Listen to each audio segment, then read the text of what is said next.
Bonjour à toutes et à tous, aujourd'hui on se retrouve pour le 5e chapitre à propos des cours sur la microéconomie. Et cette fois-ci en fait on va parler des différents types de coûts. Donc quand on gère une entreprise, on a différents types de coûts, on n'a pas qu'un type de coût, on a les 3 grands types de coûts, dont les 2 qui regroupent ce sont les coûts fixes. Alors les coûts fixes, ce sont les coûts d'entreprise qui sont indépendants des quantités produites. Donc peu importe les quantités qu'on produit, on devra toujours payer ces coûts fixes. Le loyer, le capital physique, donc c'est tout le temps le capital physique en soi. Donc imaginons qu'on ait un magasin de chaussures, qu'on vende 3 chaussures ou une chaussure, à la fin du mois on devra payer ce loyer, peu importe les quantités produites, les quantités vendues, etc. D'accord ? Ensuite on a les coûts variables, donc contrairement aux coûts fixes, ceux-ci sont dépendants des quantités produites. Donc on a les salaires et les matières premières, etc. Donc imaginons que plus je produis, en fait, plus j'ai besoin de main-d'œuvre. Donc, plus j'ai besoin de salaire. Plus je produis, plus j'ai besoin de matières premières pour construire mes chaussures, imaginons. Donc, plus les coûts variables augmentent. Donc, en fait, c'est vraiment dépendant des quantités produites, alors que les coûts fixes, non. Et ensuite, quand on veut regrouper ces 2 coûts, donc les coûts fixes et les coûts variables, on arrive aux coûts totaux. Tout simplement, les coûts totaux, c'est la somme des coûts fixes et des coûts variables. Donc là, imaginons qu'on regarde un bilan très simplifié d'une entreprise. On a la production, donc quand on produit 0, 100, 200, 300, on a nos revenus, les coûts totaux, le profit et le coût marginal. Ici, on voit que quand notre production elle est à 0, nos coûts totaux sont à 2000. Ça veut dire que là, on a 2000 € de coûts fixes. Parce que quand on produit 0, on n'a pas de coût variable. Quand on produit 100, on a 3000 € de coûts fixes. Ça veut dire que là, dans ce cas-ci, on a 3000 € de coûts totaux, excusez-moi. C'est-à-dire que là, dans ce cas-ci, on a les 2000 € de coûts fixes qui seront tout le temps les mêmes, peu importe les quantités produites, et 1000 € de coûts variables, tout simplement. Donc ça, c'est une équation très simple. Et ce petit bilan va nous permettre de trouver les coûts moyens totaux, le coût marginal qui nous est déjà inscrit ici, je vous expliquais dans la slide juste après comment le calculer, le profit, etc. Et rien qu'avec ça, on peut déjà trouver comment maximiser son entreprise. Comment maximiser sa production, en fait, pour faire un maximum de profit. D'accord ? La question qu'on se pose maintenant, évidemment, c'est comment est-ce qu'on trouve le moyen de maximiser la production de son entreprise ? Eh bien, c'est très simple, je l'ai marqué ici. On maximise sa production lorsque le coût marginal est égal à la recette marginale. Mais comment on trouve cette fameuse recette et ce coût marginal ? Ce coût marginal, il est déjà donné ici, mais la recette marginale n'est pas donnée. Alors ici, on voit qu'on a le revenu. Le revenu, on n'a pas le revenu, c'est égal à la recette en soi. On n'a pas cette recette marginale. Et bien cette recette marginale, on la trouve en prenant en fait ici la dérivée, donc la variation de revenu sur la variation de production. Donc pour ce premier stade ici, on n'en a pas parce que avant 0, il n'y a rien. Donc ici, la première recette marginale est égale à 0. Pour ensuite, après, pour les 100 premiers barils, on prend en fait 1500. Donc on passe de 0 à 1500, donc c'est 1500. De 0 à 100, on fait 100. Donc la variation ici, elle est de 100 et 1500. On prend 1500 sur 100. Et du coup, la recette marginale, c'est 15. Pour après, on voit ici, pour passer de 1500 à 3000, on fait aussi 1500. Et pour passer de 100 à 200, c'est aussi une variation de 100. Donc en fait, c'est encore une fois 1500 sur 100. Donc la recette marginale ici, dans ce cas-ci, elle est constante. Ce sera toujours 15. Et c'est la même chose avec le coût marginal. Coût totaux, production, on fait la même chose, la variation. Donc pour aller de 2000 à 3000, c'est 1000. Pour aller de 0 à 100, c'est 100. Donc c'est 1000 sur 100, ce sera 10. Ensuite, pour aller de 3000 à 4500, c'est 1500. Et là, pour aller de 100 à 200, c'est 100. Du coup, c'est 1500 sur 100. Le coût marginal, c'est 15. Et là, pour aller de 4500 à 6500, c'est 2000.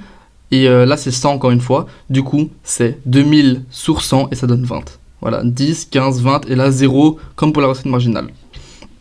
Quand on a ces informations, il suffit juste d'égaliser, voir à quel moment notre coût marginal est égal à la recette marginale. Le fameux point ici, si je zoome, c'est ce point ici, qui va nous donner la quantité optimale à produire. D'accord ? Mais du coup, qu'est-ce qui se passe lorsque notre recette marginale est plus grande à la recette marginale ou l'inverse ? Quand notre recette marginale est plus élevée que le coût marginal, on voudra produire davantage. Ça veut dire qu'on se trouve ici à gauche. Donc notre recette marginale ici, ça c'est cette ligne. Et notre coût marginal, donc on se trouve à gauche, ici avec un coût marginal, voilà, on aura donc, imaginons le point ici, et le point ici. On voit ici que notre coût marginal est plus petit que notre recette marginale. Par conséquent, on voudra produire plus.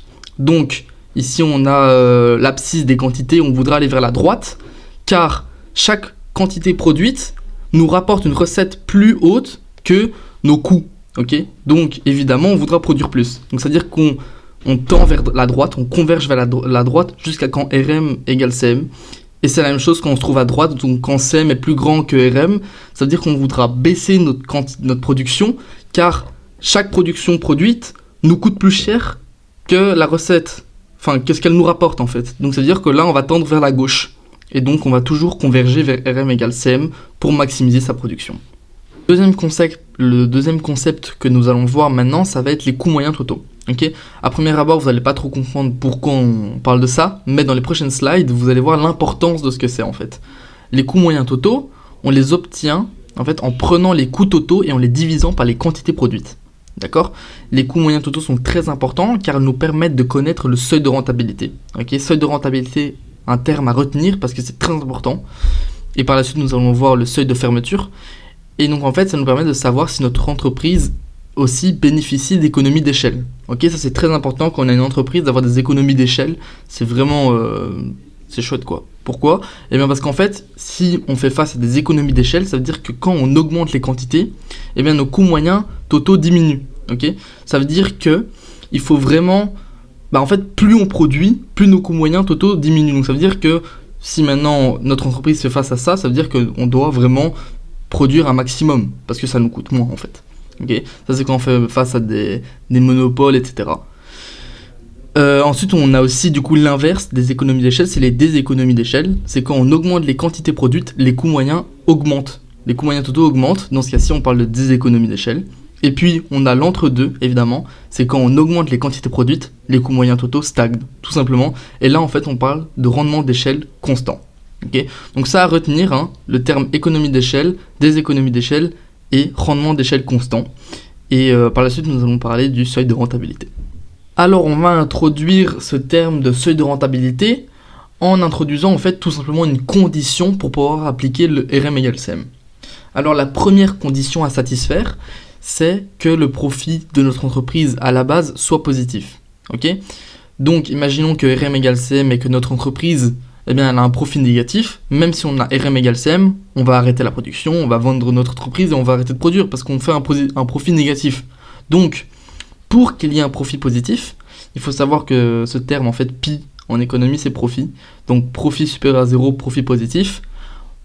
Or, on sait que le profit, c'est égal à RT moins CT. RT, c'est recette totale, donc en fait, c'est P fois Q. Et moins CT, donc coût total. D'accord ?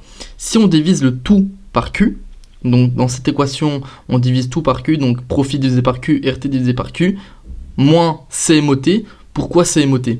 Pourquoi CT devient CMOT et pas CT divisé par Q ? Mais en fait, CT divisé par Q, c'est la même chose que CMOT. Comme je vous avais dit dans les slides précédentes, CMOT, donc le coût moyen total, c'est tout simplement les coûts totaux divisés par les productions produites. Divisé par les quantités produites, excusez-moi.